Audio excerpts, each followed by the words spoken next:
Hey guys, this is Dimitri with Joe's Gaming and Electronics, and in today's video we're going to talk about the difference between real and fake Apple AirPods Max 1st Gen headphones. Right here to my left we have a real pair, right here to my right we have a fake pair.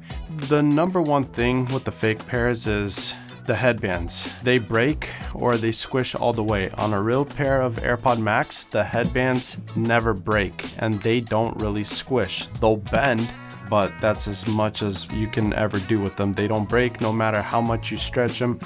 These ones, fake ones, they'll either snap right here or they'll snap somewhere in the top arch. So that's one of the first things that you can kind of do and see whether you have real or fake. Also, if you pay attention right here, on the real headphones, the AirPods Maxes, you have these little pinholes. These pinholes are meant to remove the headband. On the fake pair, if you look closely, you don't have any. You can't remove the headband unless you have a really good fake, then you'll notice that you'll have the pins to remove the headband. Also, another big giveaway is sometimes on the fake ones, you'll have a Phillips Plus screws on the cup. As you can tell on these ones, they're almost identical to the real pair. Another dead giveaway that these are fake is on the fake ones, the buttons, they click when you press them. That right there is a fake pair. On the real OEM genuine headphones, it's smooth, you don't hear it. And these ones, they're real, they're metal. The fake ones, they are plastic.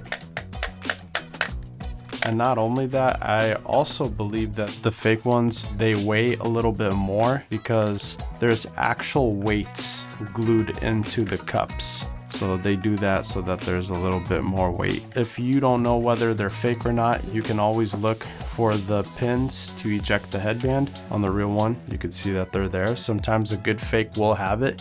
So if you're still not sure, test the headband. If you push it in like this and it snaps, it's fake. On the real ones, they don't push in. You really gotta try. And even though you can't get the two ends to touch like that. From the fake ones, it'll snap. Headbands break all the time. That's the number one thing. And also the buttons, they should be smooth. They should not have a clicking noise to them, which these, you could hear it. On the real ones, nothing. And they're more secure, they're sturdy. These, they have a lot of play in them. So that is one of the ways that you can tell whether your AirPods Max headphones are real or fake. Thanks for watching. Thanks for watching the video, guys. If you guys love what we do, please support us. You guys can click on the links that we have on the end screen. You guys can buy our parts, sales, or service so we can continue to make great videos for you guys for many more years. Thank you.